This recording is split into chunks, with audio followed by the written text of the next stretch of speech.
Good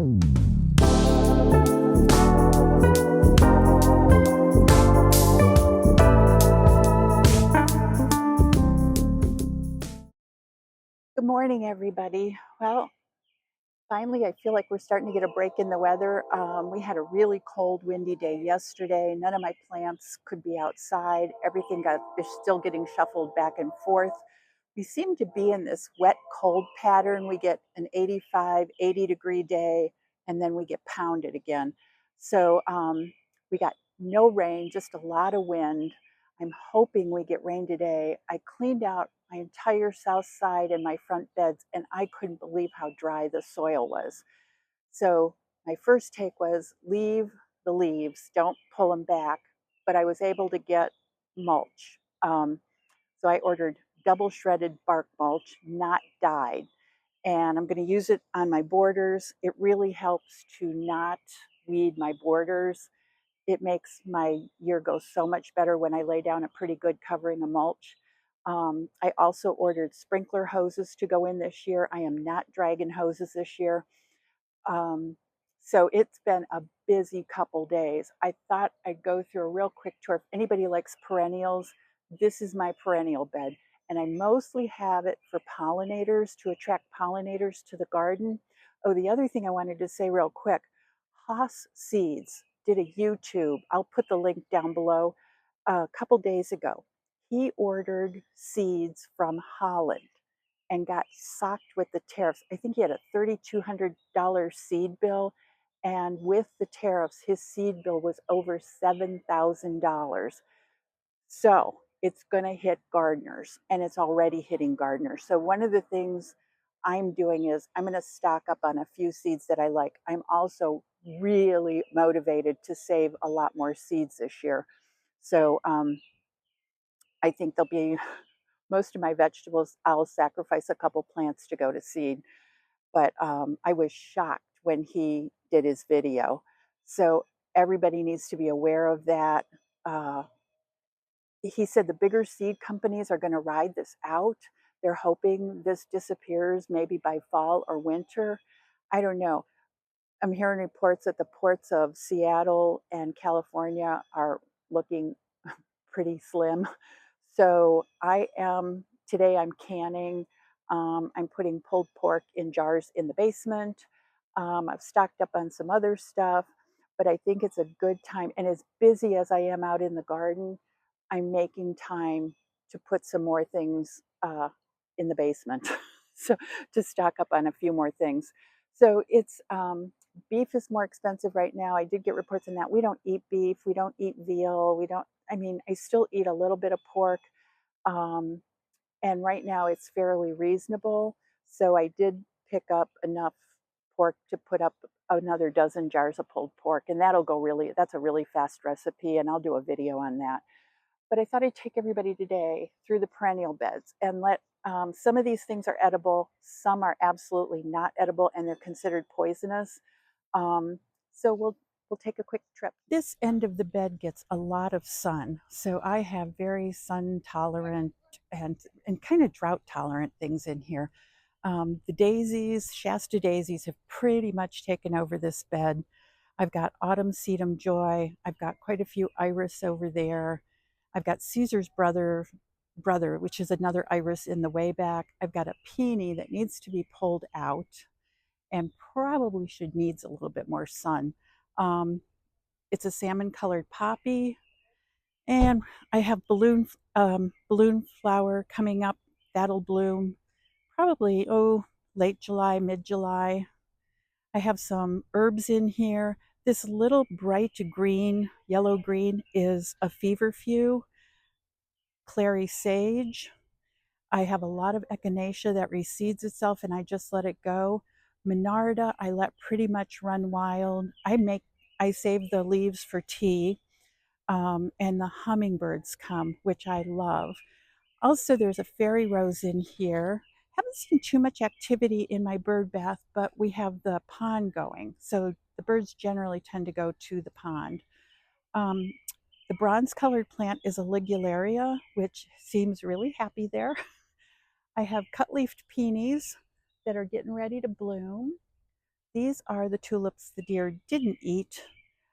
This is Coreopsis moonbeam. It's a really soft colored Coreopsis. I don't like the garish color so much. This sweep of really green, this is Echinitum, monkshood, highly poisonous if you have kids or, be careful. The allium's coming up in the back. Nard is still spreading.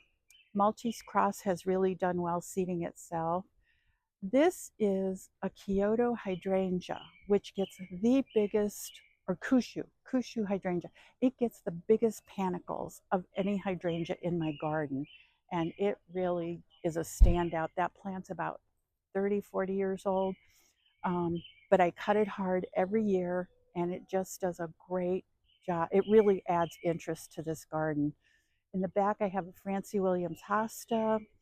I've got quite a few Asclepias tuberosa, the pink one that comes up. I let that go here. I have a couple delphiniums in here. They're just starting to show. This is comfrey. I love comfrey. And I use it. I make comfrey salve.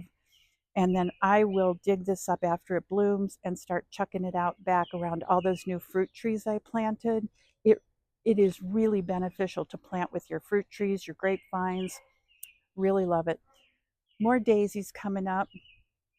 Asiatic lilies. I can't remember the variety.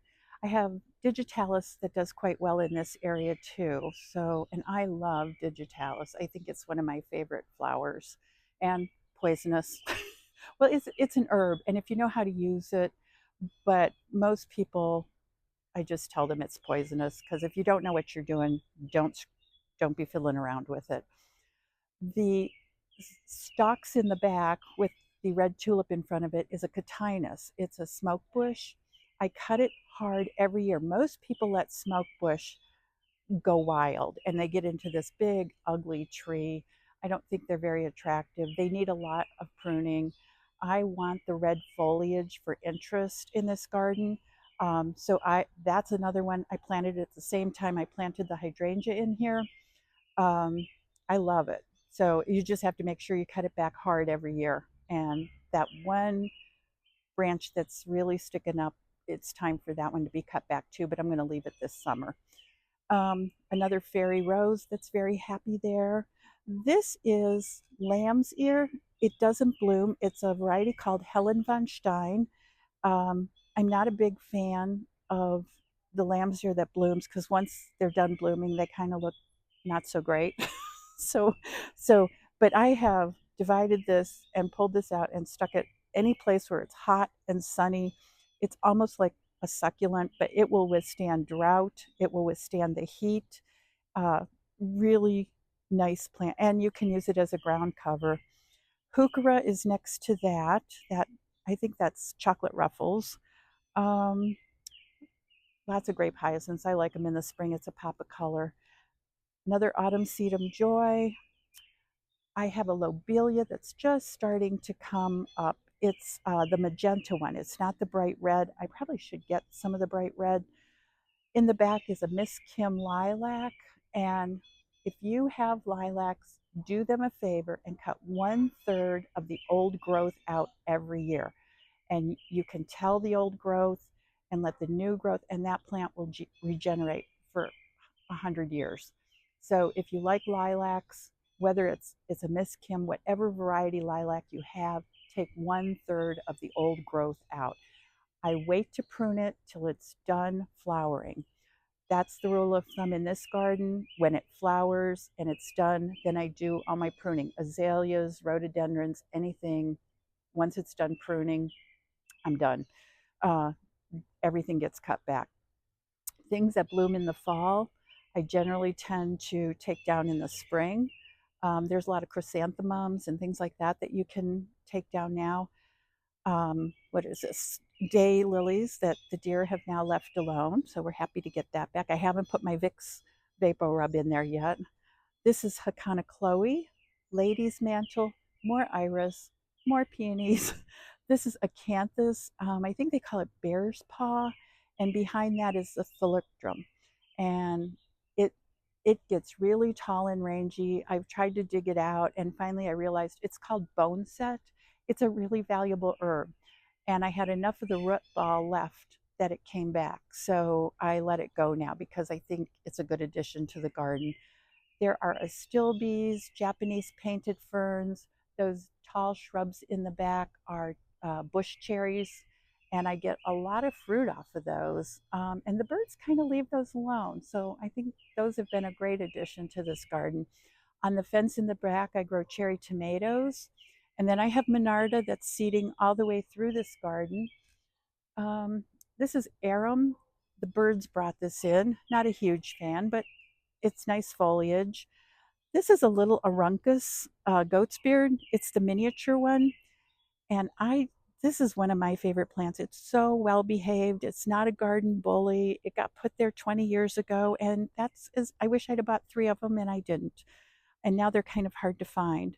But I just absolutely love this plant. Real pretty, spiky, white, foamy flower. Love it. More Hakana Chloe. I have a hosta that probably should be dug up and separated. The Solomon seal has a big bald patch in it, which I've got some variegated Solomon seal in the front yard that I can dig up and put in this bed. And I think it would do really well here. There's a Pyrrhus japonica. I think it's fire Andromeda fire. Behind that are deciduous hollies. Mostly I plant these for the birds. They get beautiful red berries in the fall, and it really adds a lot of winter interest to your garden. The other Aruncus I have is in the way back in total shade. So if you're looking for a white foamy flower, the little one is great for a border. The other one is good for back of the garden. It gets up to 6 feet tall. I have it between 2 pine trees and it loves it. so, so those are my perennial beds. I'm already seeing honeybees, which is great. And my mulch should be delivered uh, shortly. So I'm getting 10 yards of mulch this year, and I think that will keep me busy for a while. But I'm hoping we get rain today. That's the biggest thing.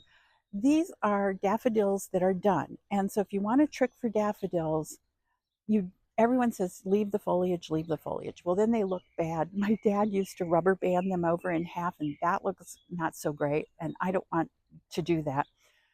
So I learned landscaping. You cut them in half. Just take half the foliage off. The energy still goes into the bulbs and they look great. So they're not flopping all over the place. They don't look trashy. So take your daffodils and cut them in half if you don't want them flopping all over. These, I naturalized strawberries in here last year and they seem really happy. We'll see if we get any berries this year. I have a woodland cranesbill geranium, more hostas. This is my oregano plant, and I am out of oregano, so I'll be cutting this one back pretty hard, and dehydrating because I'm ready to do that. This is a mophead hydrangea, Annabelle, and I learned a couple years ago, if you don't want your mop heads flopping over, you can cut them back up to 3 times in the early spring. So this has been cut back twice now. So we will see. And the deer like them. So this is probably going to get the Vicks Vapor Rub treatment. Peony, cranesbill. These are Japanese irises. I absolutely love them. And here I have a cotoneaster. And then the rest of the yard will go through on another day. But it's all cleaned up. It's all ready for mulch. And I couldn't be happier. Well, good morning, everybody. It has been a wild couple days here. It's always a big push to get the perennial beds done, and I wasn't going to buy mulch this year, and I'm rethinking that. I don't like manufactured mulch, but I found a guy who makes woodland, it's hardwood, undyed mulch. And so I think I'm going to go ahead and order 8 yards of that to do all these borders and my perennial beds. I won't put it on anything that I'm eating. It's just mostly to keep the weed suppression down and to keep the moisture in the ground for this year. We are sitting right now at about 80 degrees. We have a huge storm coming in today. So I'm trying to get all my edging done today so I don't have to worry about that. They're predicting we're supposed to go to 85 degrees today, and tomorrow our high will be low 30s, low 40s, or high 30s, low 40s. So we are going to get blasted. They're saying possible 1 to 2 inch hail. I'm hoping not. We'll see. We're just going to ride it out. Other than that, it's been the carrots got planted, beets got planted, radishes are doing really well. So, all of those things, my spinach, because we've had so much up and down weather, my spinach is already bolted.